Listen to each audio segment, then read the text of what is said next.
Olá, Papo de Mãe que Ora!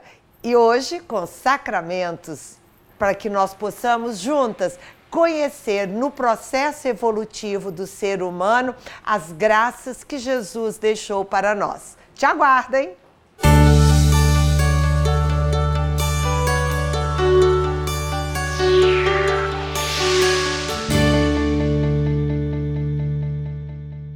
Olá, mãe! Tenho certeza que você vai ficar super ligadinha nesse programa de Papo de Mãe que Ora hoje. Nós vamos conversar sobre sacramentos. O que é sacramento? Não é isso? É a forma que Jesus utilizou para marcar as várias etapas da nossa vida. Por exemplo, quando nós nascemos, nós somos introduzidos no batismo. Depois, quando a gente começa a crescer como criança, não precisa de alimento para ficar forte, a Eucaristia. Depois vem um grande momento que a gente precisa tomar decisão. O adolescente para adulto, normalmente é momento de decisão, a crisma. E quando estamos adultos, nós temos que assumir a nossa vocação maior. E aí, nós vamos para o casamento ou vamos para a ordem. Sobre isso que nós vamos conversar com você. Lembra que o sagrado traz até nós, humano, o Senhor. Jesus entra dentro de nós. O Espírito Santo faz parte da nossa vida e o Deus Pai se torna presente. Então, Tânia, começando aí pela primeira fase, a criança nasce, vai para o batismo. Por que tão jovem? Por que tão novo, né? Essa é uma questão. O batismo entre os 7 sacramentos é o primeiro, né? E é um rito de passagem, é quando a criança deixa de ser pagão e se torna filho de Deus, é quando ela recebe o Espírito Santo, né? E as mães se questionam, por que, né, tão novo, eu vou deixar ele crescer para ele tomar essa decisão? Mas não, é obrigação da mãe, como a mãe leva o filho ao médico, né, que tem tantas obrigações para com o filho, também levá-lo para se tornar um filho de Deus, para tornar-se um abençoado. E mais tarde ele vai confirmar isso ou não, aí vai ser uma decisão dele através do sacramento da crisma. E o batismo ele tem todo um ritual, né? Quais são os componentes? A água, o óleo, a veste e a luz. Então, o que significa a veste? Porque como a veste é branca, é puro. Deixa de ser pagão para ser cristão. E a luz? Para que ele possa brilhar no mundo. Primeiro, a gente sai da escuridão e entra na luz. E segundo, como cristão, eu ilumino o mundo. O sal, a gente vai fazer a diferença. Todo cristão tem que fazer a diferença, não é isso? E o óleo, porque nas guerras antigas, os guerreiros, soldados, eles colocavam o óleo no corpo, porque quando você pega, o óleo não te dá pega. Ou seja, você não consegue, o inimigo não consegue te pôr a mão. É uma blindagem. É uma blindagem. Então, o óleo significa isso. Agora, no batismo, lembra, mãe? Você vai trazer o seu filho do mundo pagão para o mundo cristão. Isso é muito importante, é uma grande graça que Jesus, porque foi Jesus que trouxe os sacramentos para nós. Criança cresceu um pouquinho. Deixa eu fazer uma pergunta. Claro. Uma amiga minha estava com um filho de 7, 8 anos que não foi batizado. E ela foi procurar, né, porque ela não era muito ligada em assuntos de igreja, começou a frequentar e queria batizar o filho. E a orientação dos padres é que acho que depois dos 7 anos tem que fazer a primeira Eucaristia antes de batizar. Como que é essa regra, Você tia? faz junto. Por exemplo, é igual o crisma que nós vamos falar. Quando você pega um crismando, você faz todo o processo. Você batiza, faz a primeira comunhão, a primeira Eucaristia e já faz a crisma. O que ele pede é para você esperar para que faça a formação da Eucaristia, porque em alguns lugares a Eucaristia é com 10 anos, 11 anos. Para alguns padres é 7 anos. Então, ele vai preparar para a Eucaristia e na preparação ele vai fazer a primeira comunhão e depois a Eucaristia. Entendi. Ok? Falando em Eucaristia? Pois é, a Eucaristia é o primeiro contato que a criança tem com Deus. ela vai entender o que é Deus, como surgiu, todo aquele processo. Por que que a Eucaristia é considerado um alimento? Então, arroz e feijão alimenta o quê? O seu corpo. A Eucaristia alimenta a alma. Nos faz ter um contato mais profundo com Deus, que é um momento de muita cura, onde eu estou ali me entregando verdadeiramente ao cuidado de Deus.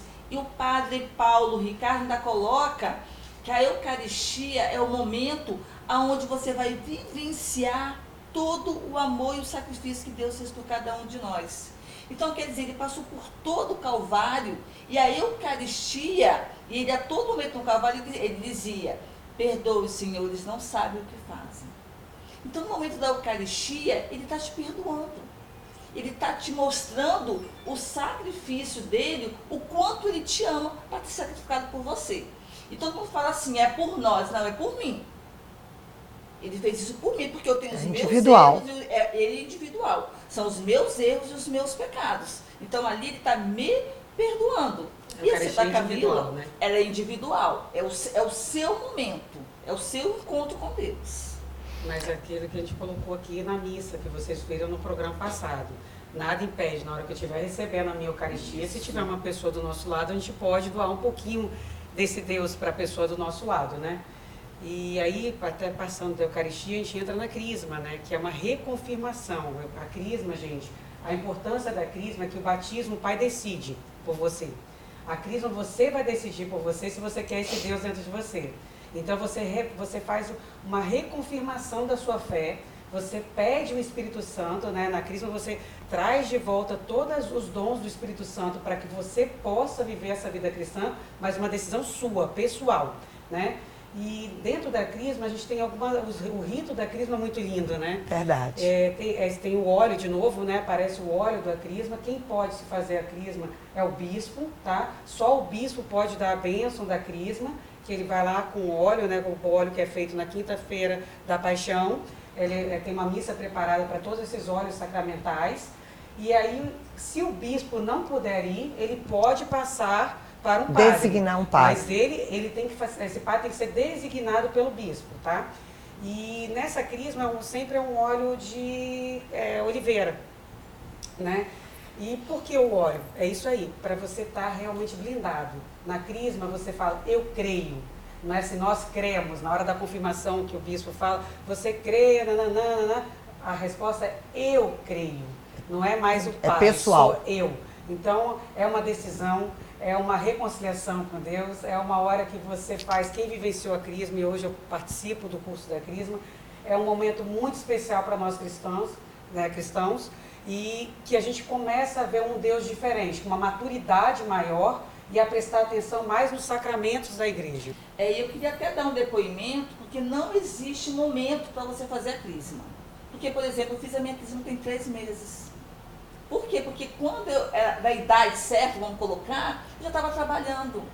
E era uma inquietação que eu tinha muito no meu coração. E eu realmente fiz um pacto com Deus. Falei, Senhor, eu preciso fazer a Crisma. Dá-me tempo para fazer a Crisma. E eu me dediquei. Foram 2 anos de muito aprendizado. Quer dizer, eu já estava no movimento, eu já servia a Deus, mas eu sentia falta. E foi tão gratificante.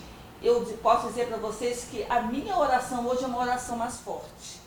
Você sabe por quê, Mônica? Porque eu realmente fiz esse novo pacto. E não é só o pacto, porque o Crisma, ele traz, na hora que o bispo faz o ritual, ele pede os dons do Espírito Santo. Então, tanto que no ritual é muito comum entrar os dons, ou está escrito lá. Ou seja, eu recebo o dom da fortaleza, né? Então, da sabedoria, da fé. Então, isso é importante. Você é diferente mesmo. Dentro do mundo espiritual, o bispo te concede aquilo que ele recebeu. Tia, partilha um pouquinho com as mães, né, que estão assistindo a gente, o milagre da Crisma aqui na nossa paróquia São Camilo, que é a paróquia do Grupo Fundador. A maravilha que aconteceu aqui com tantos adultos. Conta para elas. Verdade. Há 2 anos atrás, começou a Crisma com 62, 65 adultos. E foi muito interessante que eram os maridos das meninas que estavam conosco. E eles fizeram, hoje eles servem ao Senhor, hoje eles entendem o papel da mãe. E o mais interessante, porque eu não era catequista de Crisma, eles fizeram uma nova turma, porque um convidou o irmão, outro convidou o cunhado. Nós estamos novamente com uma turma acima de 60 pessoas, onde eu vejo adultos sedentos de conhecer a Deus. E por isso que eu te peço mesmo, né, que lembre, faça a sua crisma. Mas depois da crisma ainda tem um, né, Camila? Pois é, que aí a gente está adulto, né? E quando a gente está adulto, vem a gente tem a opção de outros sacramentos, que é o sacramento da ordem, para aqueles que optam por são são chamados a viver a vida eclesial, e o sacramento do matrimônio. No sacramento da ordem, né, é interessante que às vezes a gente fala, é padre, é bispo, porque tem o episcopado, né, tia, que são os bispos, o presbiterado, que são os padres, e o diaconado, que são os diáconos. Essas três classes recebem...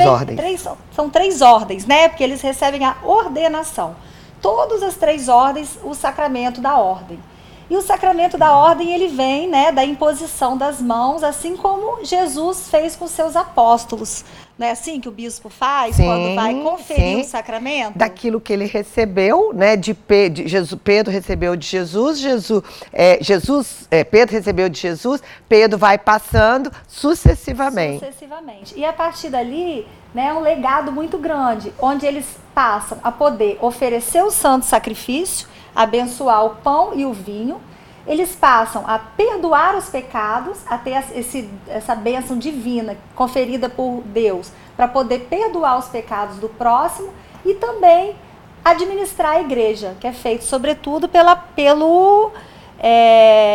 bispos, né? Isso, administração. A administração da igreja. Então é um sacramento assim muito abençoado. E eu tenho uma dúvida, tia, que eu acho que mais gente pode ter, a diferença de vigário e de padre. Quando você fala assim, vigário é um padre?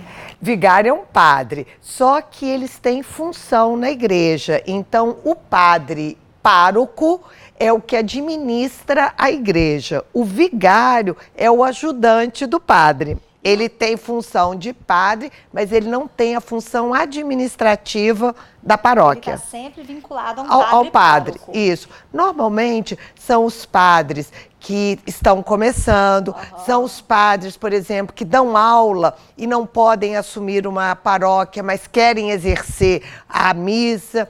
E lembrando também, Camila, que o diácono, ele não recebe o dom, né, para a Eucaristia e para perdão dos pecados, porque o diácono, ele pode ser casado, mas tem uma coisa, se a esposa morrer, ele não pode casar de novo.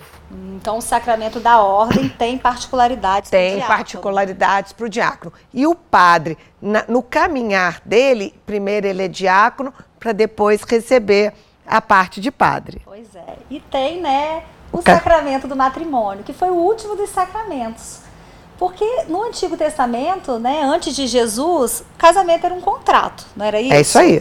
E depois de Jesus, a gente não sabe onde surgiu esse sacramento, a maioria fala que foi nas bodas de Caná, mas existem, se a gente for ler, versões diferentes. Não vou entrar nesse mérito, mas existem várias outras versões bíblicas no Novo Testamento para o surgimento do sacramento do matrimônio. E a gente já fez, né, vários programas aí sobre a importância, sobre a questão de nulidade. Só deixando uma coisa clara, que sacramento não se desfaz. O sacramento do matrimônio, uma vez que o casal recebe, ele é eterno. A questão da nulidade é quando se reconhece que o sacramento não existiu.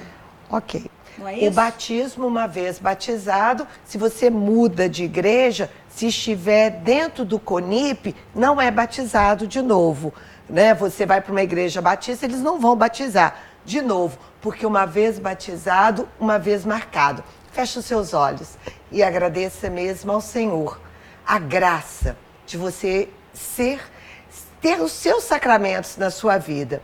E se você ainda não tem, peça ao Senhor a graça, assim como a Mônica, assim como esses maridos que tiveram oportunidade de conhecer Jesus. Alguns, como Santo Agostinho, dizem, tarde te amei. Que a gente possa apressar esse tempo de Deus. Amém? Até a próxima. Amém. Inscreva-se no nosso canal, Mães que Oram pelos Filhos Oficial. Curta, compartilhe e vamos juntos, né? Porque precisamos perseverar na fé. Até mais.